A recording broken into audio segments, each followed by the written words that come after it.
Halo teman, kali ini kita akan berbicara soal inovasi pemerintahan. Dalam sesi yang ketiga ini kita akan berbicara soal sejarah inovasi pemerintahan, baik secara global maupun secara nasional. Ya.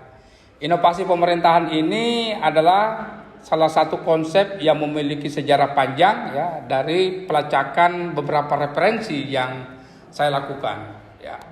Oleh karena itu saya ingin memulai dari sebuah kata kunci, ya, bahwa inovasi pemerintahan itu sangat ditentukan oleh kekuatan yang mendorong, ya. Siapa mereka biasanya tidak bisa dilepaskan dari aktornya atau misalnya tokohnya atau kepemimpinannya.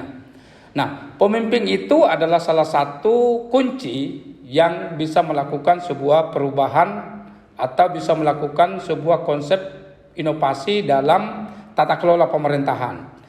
Nah, yang kedua adalah menurut Roger, ya, inovasi itu menyebabkan terjadinya perubahan, ya, dalam pemerintahan. Nah, dua kata kunci ini kemudian menjadi penting untuk cara kita, ya, memasuki medan proses sejarah inovasi pemerintahan. Oleh karena itu, ketika kita berbicara sejarah inovasi pemerintahan, ya, seperti yang saya sudah sampaikan pada pertemuan yang kedua, itu selalu diawali dengan terjadinya krisis, ya, krisis dalam konteks pemerintahan.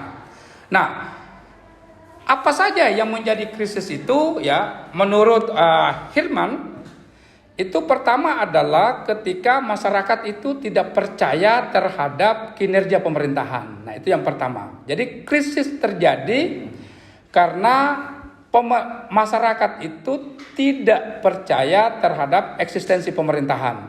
Dalam konteks Orde Baru misalnya kita bisa melihat krisis terjadinya inovasi itu ketika pemerintah tidak acuh dan pemerintah gagal, ya, melakukan apa yang diinginkan oleh warga.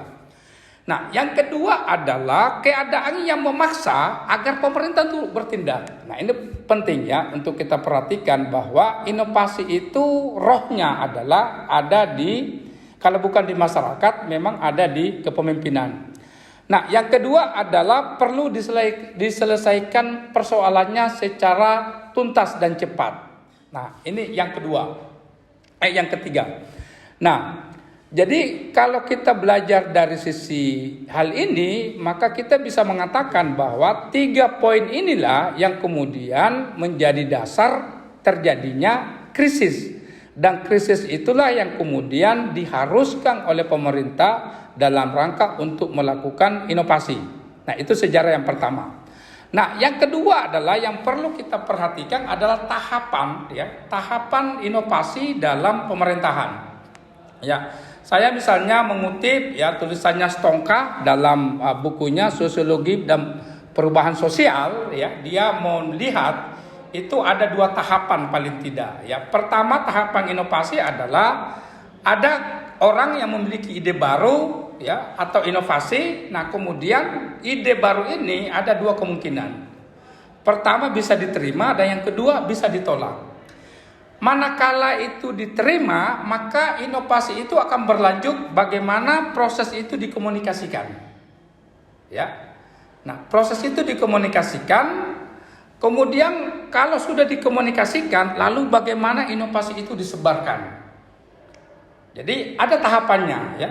Ide baru, kemudian ide ini diterima oleh warga, lalu dikomunikasikan dengan baik, lalu kemudian disebarkan. Nah, proses penyebaran inilah yang penting karena warga yang belum tahu itu harus mengerti. Maka biasanya akan menggunakan media massa itu sebagai sarana ampuh untuk menyebarkan proses-proses inovasi dalam pemerintahan. Nah, hal lainnya adalah ketika inovasi pemerintahan itu ditolak, ya. Nah, ini juga penting untuk dicatat bahwa kadang-kadang itu ide, gagasan itu bagus, tetapi ide dan gagasan itu tidak memiliki kekuatan pendukung. Boleh jadi tidak didukung oleh pemimpin, boleh jadi ide itu karena tidak memiliki sumber daya pendukung, misalnya kekurangan dana, lalu infrastruktur yang kurang lengkap, sehingga ide yang bagus itu mati di tengah jalan. Ya, orang mengatakan ya sebelum tumbuh dan berkembang itu dia sudah mati. Karena apa? Dia tidak memiliki waktu yang pas dalam kerangka itu. Nah, itu dari Stomka ya. Nah, tetapi kalau saya mau lirik dari bukunya misalnya Laurer ya, dia mengatakan tahapan inovasi itu ada 5 poin yang harus kita mulai ya. Yang pertama itu adalah kita harus tertarik dulu ya. Kita harus tertarik pada ide-ide baru. Nah, ketertarikan itulah yang kemudian mengharuskan kita untuk ingin mendalami, dan dalam bahasanya Laurer itu pada tahap ketiga namanya menilai. Nah, kita harus memberikan penilaian. Apakah misalnya proses inovasi ini mengikuti 5 variabel itu atau 5 unsur yang sudah saya jelaskan pada pertemuan sebelumnya. Nah, ketika penilaian, lalu langkah berikutnya adalah kita uji coba ya, bahwa inovasi itu dikatakan bagus kalau kita uji coba apakah sesuai atau tidak, apakah ada yang mau direvisi, yang mana yang harus diperbaiki, yang mana harus dibuang, dan seterusnya. Nah, itu tahap uji coba. Lalu ada penerimaan ya, apakah ide-ide baru itu kemudian diterima secara luas oleh warga atau tidak misalnya. Lalu tahap terakhirnya adalah kita harus menyadari ya, bahwa proses inovasi ini adalah sesuatu yang harus dilakukan dan memang penting untuk dilaksanakan sebagai proses dalam rangka untuk menggerakkan ya, roda pemerintahan atau memodernisasi pemerintahan. Nah, itu misalnya kalau saya mengacu bahasanya Laurer ya. Jadi pertama itu adalah Stomka ya. Kedua Laurer. Nah, ini ada 2 poin yang yang bisa teman-teman lakukan ya ketika kita belajar pada bagaimana misalnya sejarah inovasi dilakukan. Nah, ketiga adalah dalam beberapa referensi juga kemudian disebutkan bahwa dalam inovasi itu sangat tergantung pada agensinya ya. Ya, bagi teman-teman sosiologi saya kira ini sangat tahu persis ya, dia bahasa agensi dan struktur itu kemudian banyak dibaca dalam teorinya Giddens misalnya. Tetapi bagi teman-teman ilmu pemerintahan ya, dalam rangka inovasi pemerintahan itu ada 3 agen yang paling tidak harus kita perhatikan baik-baik perannya. Pertama adalah pemimpin. Ya. Pemimpin itu adalah salah satu kata kunci ya. Karena ide apapun lahir dari dalam atau dari luar, kalau dia tidak memiliki dukungan politik dari pemimpin itu tidak akan terwujud. Nah, itu satu. Nah, yang kedua adalah partai yang memerintah di era itu ya. Jadi pemimpin formal itu kemudian harus didukung dengan partai-partai yang ada di parlemen, karena ini akan berbicara dengan keuangan, ini akan berbicara jaringan, dan ini akan berbicara adalah satu kesatuan.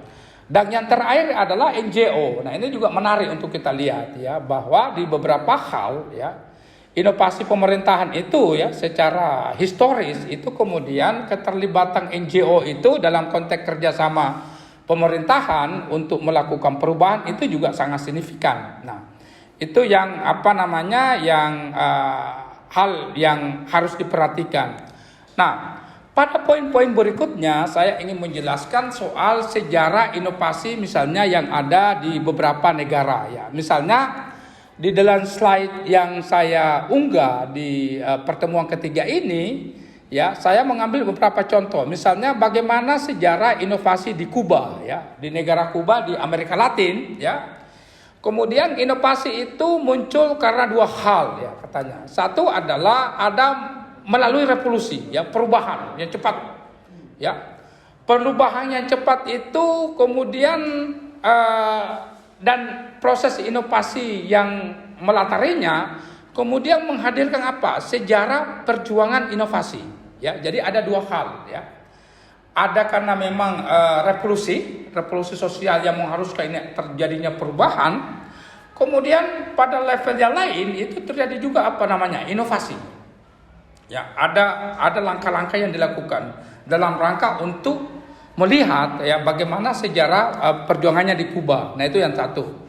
Nah, Hal lainnya adalah bagaimana inovasi di Jerman. Tentu di Jerman berbeda dengan apa yang terjadi inovasi di Kuba. Di Jerman itu proses inovasinya itu apa ya? Inovasi itu membuat perubahan besar. Misalnya apa? Terjadinya perombakan dalam struktur pemerintahan. Nah, itu di Jerman. Jadi yang dibayangkan oleh mereka adalah struktur pemerintahannya itu yang harus dirubah. Nah, yang kedua adalah inovasi sering itu dikaitkan dengan apa? Munculnya tokoh-tokoh baru dalam pemerintahan. Ya. Jadi selain strukturnya yang dirubah, kemudian ada elit baru, ada pemimpin baru. Nah, pemimpin baru inilah yang kemudian membawakan ide-ide baru, membawakan kesegaran baru dalam tata kelola pemerintahan. Dan yang ketiga adalah inovasi itu apa? Ya, dalam bahasanya Paul Kester ya, kadang-kadang juga dalam konteks perjalanan inovasi juga ada hambatannya ya, kadang-kadang juga tersendat-sendat karena inovasi yang berjalan itu pada titik tertentu mengalami stagnan, sehingga yang terjadi adalah pemerintah harus membuat lagi ya, bahasanya Bupati Banyuwangi itu adalah inovasi tanpa henti ya. Kita harus melakukan inovasi agar kita senantiasa untuk melakukan perubahan dan menjawab keinginan warga. Dan yang terakhir saya kira adalah proses sejarah inovasi yang ada di Jepang ini sangat berbeda dengan Kuba dan Jerman. Ya, di Jepang itu adalah aktornya tetap pemerintah sebagai lokomotif perubahan dan inovasi dalam struktur pemerintahan. Dan yang kedua adalah Jepang itu kemudian melakukan kebijakan untuk mengirim mahasiswa ke luar negeri untuk mengadopsi ya ide-ide baru keluar, lalu kemudian dibawa masuk ke Jepang dalam konteks melakukan perubahan. Dan yang terakhir adalah melakukan penerjemahan buku-buku asing ya, agar masyarakat Jepang itu sangat adaptif dalam melakukan inovasi dalam segala lini. Nah, mungkin itu teman-teman sejarah inovasi pemerintahan baik di Kuba, Jerman, dan Jepang ya. Dengan tiga hal ini kemudian teman-teman bisa melihat lebih jauh ya bagaimana sejarah proses inovasi yang ada di Indonesia ya. Nah, mungkin itu dari saya teman-teman, pertemuan kita yang ketiga. Terima kasih atas waktunya. Sampai ketemu di pertemuan yang keempat. Saya akhiri pertemuan ini dengan ucapan Assalamualaikum warahmatullahi wabarakatuh dan selamat pagi.